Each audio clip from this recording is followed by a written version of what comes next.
Our sun, that massive ball of hydrogen and helium floating 93 million miles away, is more than just a pretty light in the sky. It's a temperamental cosmic neighbor with a fiery disposition. And when it acts up, boy, do we feel it down here on Earth.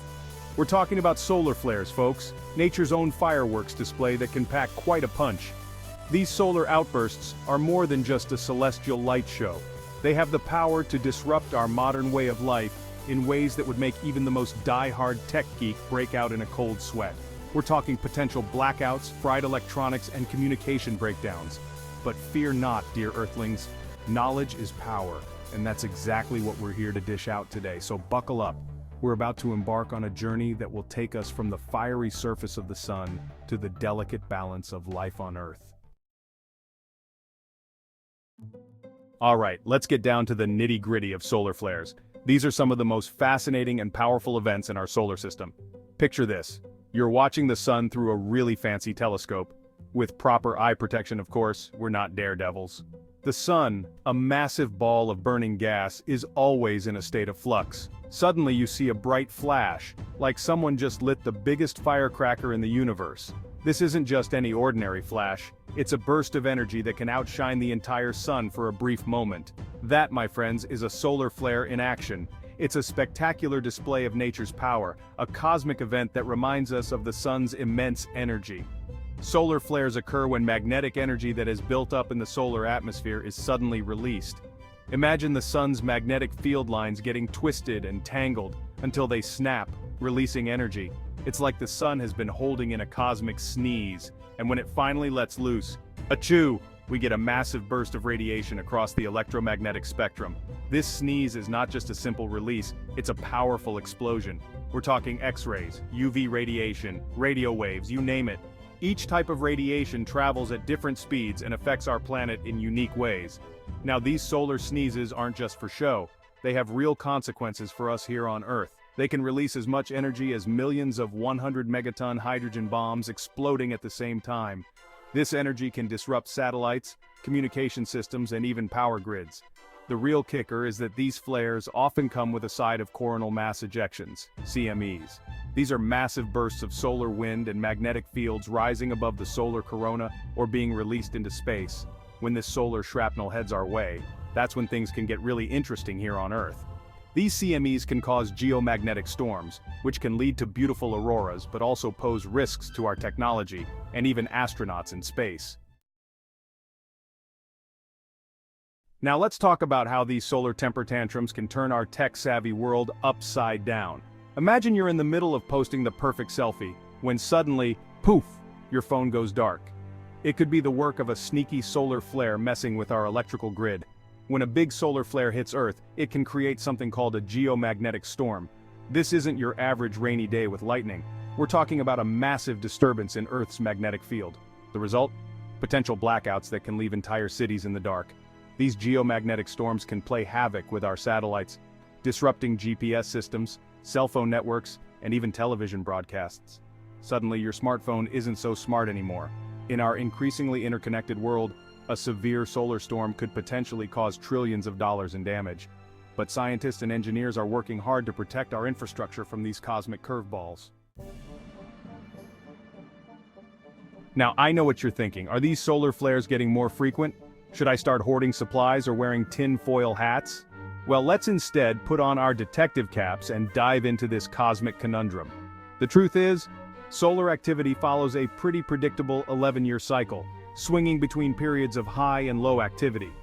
During the peak of this cycle, known as the solar maximum, we see more sunspots, solar flares, and coronal mass ejections. On the flip side, during solar minimum, things quiet down. The sun's surface becomes less active, and we see fewer solar flares and sunspots. Some scientists have observed that the overall strength of solar cycles has been decreasing over the past few decades.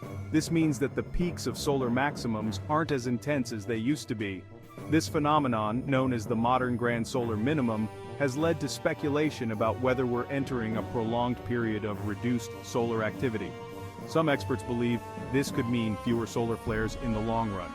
But before you start celebrating the potential for fewer solar-induced blackouts, hold your horses. Even during solar minimum, the sun can still produce powerful flares and CMEs. These events can still pack a punch and cause significant disruptions. Plus, as our technology becomes more advanced and interconnected, we're actually becoming more vulnerable to solar storms, not less. Our reliance on satellites, power grids, and communication networks makes us more susceptible to the effects of solar activity. So, while the jury's still out on whether solar flares are truly on the rise, one thing's for sure, we need to stay vigilant. Monitoring solar activity and preparing for potential impacts is crucial. Have a pantry stocked with necessities in case of a blackout. Develop a plan for emergencies and have adequate supplies on hand, and keep your eyes on the skies. The sun is a dynamic and ever-changing star, and understanding its behavior helps us protect our technology and way of life. Alright, sun worshippers, it's time we had a little chat about UV rays. These are present whenever the sun is out, even without the presence of solar flares. These invisible troublemakers are like the sun's secret agents, sneaking past our defenses and causing all sorts of mischief. UV rays or ultraviolet radiation are part of the electromagnetic spectrum that the sun beams down to Earth. Now, not all UV rays are created equal. We've got three types: UVA, UVB, and UVC. UVC, the most energetic of the bunch, gets blocked by our atmosphere. UVA is the sneaky one, penetrating deep into the skin and contributing to premature aging. UVB, on the other hand, is the troublemaker that causes sunburns. Prolonged exposure can lead to skin damage, eye problems, and even increase your risk of skin cancer. So, the next time you're heading out for some fun in the sun, remember, the UV rays are out there, invisible but impactful. So you're at the beach, the waves are crashing, the seagulls are squawking, and you're having the time of your life. Fast forward a few hours, and suddenly, you're doing a pretty good impression of a boiled lobster. Congratulations, my friend, you've just experienced the joy of sunburn. But wait, there's more. If you're really unlucky, you might even graduate to sun poisoning. Sunburn occurs when UV radiation damages your skin cells' DNA. Your body responds by increasing blood flow to the affected area. This is why sunburned skin looks red and feels warm to the touch.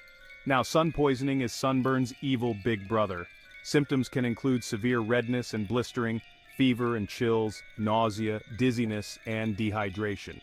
Prevention is key here, folks. Use a broad-spectrum sunscreen with at least SPF 30, and reapply every 2 hours or after swimming. And remember, a tan might look cool, but it's actually a sign of skin damage. Now, let's talk about something that's no laughing matter: heat stroke. This condition is more common than you might think, especially during the sweltering summer months. This sneaky condition is like the ninja of sun-related health issues. It strikes silently and swiftly, often catching people off guard. It can creep up on you when you least expect it, and by the time you realize what's happening, you could be in serious trouble. The effects on the body can be severe and sometimes even fatal if not addressed promptly. Heat stroke occurs when your body's temperature regulation system fails and your core temperature rises to dangerous levels. This can happen quickly, especially if you're engaging in physical activity under the blazing sun. The symptoms of heat stroke can be subtle at first, which is part of what makes it so dangerous. Early signs might be easy to dismiss or confuse with other minor ailments. You might start feeling dizzy or nauseous. These initial symptoms can escalate rapidly if not taken seriously. Your skin might become hot and dry to the touch. Unlike heat exhaustion, where you might be sweating profusely, heat stroke often leaves your skin dry. You could develop a throbbing headache or start feeling confused. This confusion can make it difficult to recognize the severity of your condition. Heat stroke is a medical emergency. Immediate action is crucial to prevent long-term damage or even death. If you suspect someone is suffering from heat stroke, you need to act fast. Time is of the essence in these situations. Move them to a cool place, remove excess clothing, and try to cool them down with whatever means available. Use cool water, ice packs, or fans to lower their body temperature. Prevention is crucial when it comes to heat stroke. Being proactive can save lives and prevent the condition from occurring in the first place. Stay hydrated, seek shade during the hottest parts of the day, and wear light, loose-fitting clothing when it's hot out. Additionally, avoid strenuous activities during peak sun hours, and always listen to your body. If you start feeling unwell, take immediate steps to cool down and rehydrate. Let's dive into another sun-related health risk that's as sneaky as a cat burglar: dehydration. Dehydration occurs when your body loses more fluids than it takes in. And let me tell you, when you're out in the sun, your body can lose water faster than a leaky faucet. The symptoms of dehydration can be subtle at first. You might feel thirsty, have a dry mouth, or notice that you're not urinating as often. As it progresses, you could experience dizziness, fatigue, or a rapid heartbeat. In severe cases, you might even faint. Prevention is key when it comes to dehydration. Drink plenty of fluids, especially water, throughout the day. If you're going to be out in the sun, bring water with you and sip it regularly. Remember, staying hydrated isn't just about comfort. It's about keeping your body functioning at its best. Thank you for watching. If you enjoyed this video and want to see more survival and safety tips, please like and subscribe to our channel. And don't forget to hit the bell notification to stay updated with our latest videos. Stay safe, fearless, and prepared, and we'll see you next time.